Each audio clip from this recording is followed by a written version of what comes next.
बिस्मिल्लाहिर्रहमानिर्रहीम।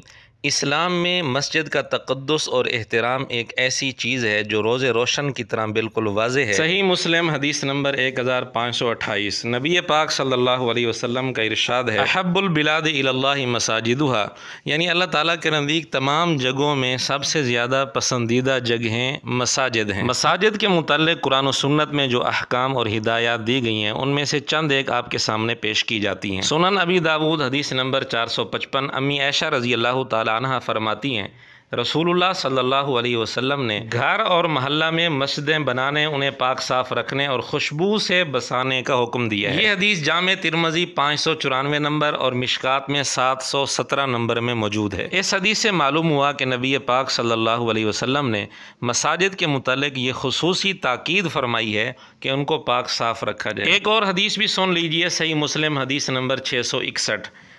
एक सहाबी अनस बिन मालिक रज़ी अल्लाह ताला अन्हु फरमाते हैं, हम रसूलुल्लाह सल्लल्लाहु अलैहि वसल्लम के साथ मस्जिद में बैठे थे। इतने में एक देहाती आया और मस्जिद में पेशाब करने खड़ा हो गया।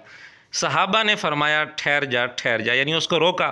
रसूलुल्लाह सल्लल्लाहु अलैहि वसल्लम ने फरमाया, इसको मत रोको और इसको छोड़ दो। सहाबा ने उसको छोड़ दिया यहाँ तक कि उसने पेशाब कर लिया। फिर नबी पाक सल्लल्लाहु अलैहि वसल्लम ने उसको बुलवाया और फरमाया कि मसाजिद में पेशाब और कोई गंदगी वग़ैरह करना मुनासिब नहीं, ये तो अल्लाह के ज़िक्र और कुरान के लिए बनाई गई हैं। ये हदीस मिशकात में भी मौजूद है 492 नंबर में। बहरहाल इन अहादीस से मालूम हुआ कि मसाजिद को पाक साफ़ रखने की कितनी ताकीद की गई है। जो अहकाम मस्जिद के हैं वही अहकाम मस्जिद की छत के हैं। इस पर पूरी उम्मत का इत्तेफाक है, चारों मज़ाहिब मुत्तफ़िक़ हैं और अहले हदीस हज़रात का भी यही मौक़िफ़ है, हत्ता कि अहले तशय्यो का भी यही मौक़िफ़ है। फ़िक़्ह हम्बली की मशहूर किताब है अश-शरहुल कबीर, लिखने वाले हैं इब्न कुदामा मुक़द्दसी, जिनकी वफ़ात 682 हिजरी में है। ये मशहूर हम्बली आलिम हैं 7वीं सदी के। इन्होंने अपनी इसी किताब अश-शरहुल कबीर के अंदर लिखा है कि मोतकिफ़ मस्जिद की छत पर चढ़ सकता है, क्योंकि मस्जिद की छत भी मस्जिद का हिस्सा है।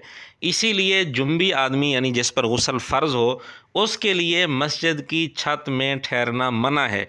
कहते हैं कि यही कौल इमाम अबू हनीफ़ा रहमतुल्लाह अलैह, इमाम मालिक रहमतुल्लाह अलैह और इमाम शाफ़ी रहमतुल्लाह अलैह का है। आगे लिखते हैं, ला नअलमु फ़ीही मुखालिफ़न, इसमें हमें कोई इख्तिलाफ़ करने वाला मालूम नहीं। यानी इस मसले पर तमाम फ़ुक़हा का, चारों अइम्मा का इत्तिफ़ाक़ है कि मस्जिद की छत मस्जिद के हुक्म में है। इसीलिए जुम्बी आदमी छत पर नहीं चढ़ सकता, वहाँ नहीं ठहर सकता। और इसी तरह मोतकिफ़ वो जिस तरह मस्जिद में ठहर सकता है, मस्जिद की छत पर भी ठहर सकता है। एक और मशहूर किताब है किताबुल फ़िक़्ह अलल मज़ाहिबिल अर्बाअति, चारों मज़ाहिब पर यह किताब लिखी गई है अब्दुर्रहमान जज़ीरी। वो इस किताब में लिखते हैं कि इन तमाम अहकाम में मस्जिद की छत का हुक्म भी मस्जिद वाला है और इस मसले में उन्होंने किसी का भी इख्तिलाफ़ नकल नहीं किया। तो इसका मतलब ये है कि ये मसला इत्तेफाकी है और इजमाई है। एक और किताब है अल-मौसूअतुल फ़िक़हिया, ये कुवैत से छपी है और इसमें चारों मज़ाहिब की आरा को बयान किया गया है। इस किताब में लिखा है कि इस पर फ़ुक़हा का इत्तिफ़ाक़ है कि मस्जिद से मुराद वो हिस्सा है जिसमें एतिकाफ़ सही हो। फिर आगे जाकर लिखते हैं कि मस्जिद की छत के मुतालिक इब्न कुदामा के हवाले से लिखते हैं कि मोतकिफ़ के लिए मस्जिद की छत पर चढ़ना जायज़ है और कहते हैं कि इसमें कोई इख्तिलाफ़ हमें मालूम नहीं है। ये हवाले बतौर नमूना के मज़ाहिब अरबा के मुतल्लिक़ आपके सामने पेश किए गए। इसी तरह अहले हदीस हज़रात की एक मशहूर किताब है फ़तावा असहाबुल हदीस, जिल्द 3 सफ़ा 46।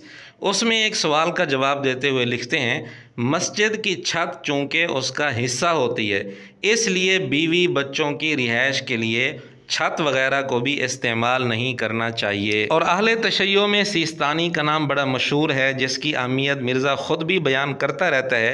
उसकी किताब है तौज़ीहुल मसाइल, इसमें मसला नंबर 1066 है। लिखते हैं, मस्जिद की ज़मीन, छत, अंदरूनी और ऊपरी हिस्सा यानी नीचे वाला हिस्सा भी और ऊपर वाला हिस्सा भी, दीवार का दाखिली हिस्सा और जो चीज़ें मस्जिद का जुज़ हैं जैसे दरवाज़े, खिड़कियाँ, इनको नजस करना हराम है। تو اہل تشیع کا فتویٰ بھی یہی ہے کہ مسجد کی چھت مسجد کے حکم میں ہے، چھت کا نیچے والا حصہ بھی اوپر والا حصہ بھی۔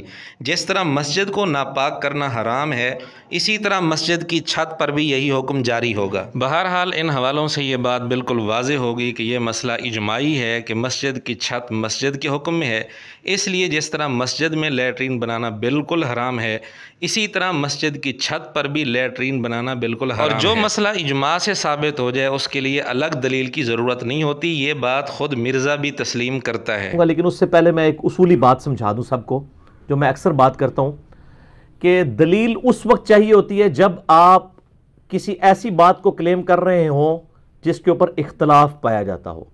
جب اس مسئلے میں اختلاف نہیں ہے تو خود مرزے کے اصول کے مطابق اس کے لیے الگ کسی دلیل کی ضرورت نہیں ہے۔ لیکن عجیب بات ہے کہ مرزے نے یہاں اجماع کی کوئی پرواہ نہیں کی اور پوری امت سے ہٹ کر اپنا ایک الگ موقف اختیار کیا مسجد کی چھت کے متعلق۔ کیا مسجد کی چھت پر امام اور خطیب کی رہائش گاہ بنانا جائز ہے؟ بنا رہے ہیں لوگ۔ یہ بات کہہ کر مرزے نے فقہ حنفی کو نشانہ بنایا۔ فقہ حنفی میں یہ چیز مشہور ہوئی ہے کہ جو مسجد ہے وہ تحت الثری سے لے کے اوپر تک جو ہے وہ مسجد ہی ہے، مسجد کی جو باؤنڈری ہے ایگزیکٹ جو سجدہ گاہ ڈکلیئر ہے ایگزیکٹ اس کے اوپر نہ ٹوائلٹ بن سکتا ہے نہ کوئی اور چیز بن سکتی ہے۔ یہ انہوں نے ایک اجتہادی مسئلہ نکالا ہے جبکہ اس کی کوئی اصل نہیں ہے۔ مرزے کی بات کا حاصل یہ ہے کہ فقہ حنفی والوں نے اجتہادی مسئلہ نکالا ہوا ہے کہ مسجد کی چھت پر لیٹرین نہیں بن سکتی، حالانکہ آپ کے سامنے یہ بات بالکل واضح ہو چکی ہے کہ یہ صرف فقہ حنفی کا مسئلہ نہیں ہے بلکہ چاروں مذاہب اور اہل حدیث حتیٰ کہ اہل تشیع کا بھی یہی موقف ہے۔ اور یہ صرف ایک واقعہ نہیں بلکہ کئی دفعہ ایسے ہوا ہے کہ مسئلہ اجماعی ہوتا ہے یا جمہور فقہا کا ہوتا ہے، لیکن مرزا صرف فقہ حنفی کو نشانہ بناتا ہے تاکہ لوگوں کے دل میں اس مسئلے کی اہمیت ختم ہو اور لوگ سمجھیں کہ یہ تو صرف فقہ حنفی کا مسئلہ ہے، جبکہ آپ کے سامنے یہ حقیقت آ چکی ہے کہ یہ صرف فقہ حنفی کا مسئلہ نہیں، چاروں مذاہب اہل حدیث حضرات حتیٰ کہ اہل تشیع کا بھی یہی مسئلہ ہے۔ اب پوری امت ایک طرف ہے کہ مسجد کی چھت پر لیٹرین بنانا جائز نہیں ہے، مسجد کی چھت کا حکم مسجد والا ہے، اور مرزا جیلمی اکیلا ایک طرف ہے، کہتا ہے کہ مسجد کی چھت پر لیٹرین بنانا بھی جائز ہے۔ تو اس کے علاوہ ہم کیا کہہ سکتے ہیں کہ یہ ان کافر منگولوں کا اثر ہی ہو سکتا ہے جن کافر منگول آباء و اجداد پر مرزا فخر کرتا ہے، ورنہ مسلمانوں کے دل میں جو مسجد کا تقدس ہے وہ اس بات کی قطعاً اجازت نہیں دیتا کہ مسجد کی چھت پر لیٹرین بنائی جائے۔ احادیث میں بھی بڑی تاکید کی گئی ہے مسجد کو پاک صاف رکھنے کی، اور پوری امت کا اجماع بھی آپ کے سامنے پیش کیا جا چکا ہے کہ مسجد کی چھت مسجد کے حکم میں ہے۔ ایک طرف آپ کے سامنے کتابوں کا دین ہے اور جس پر پوری امت متفق ہے، ایک طرف کافر منگولوں کی روحانی نسل کا دین ہے۔ اب آپ نے فیصلہ کرنا ہے کہ آپ نے کس دین کو اختیار کرنا ہے۔ اس لیے یہ کہنا بالکل بجا ہے کہ کتابوں کا دین اور ہے، مرزا جہلمی کا دین اور ہے۔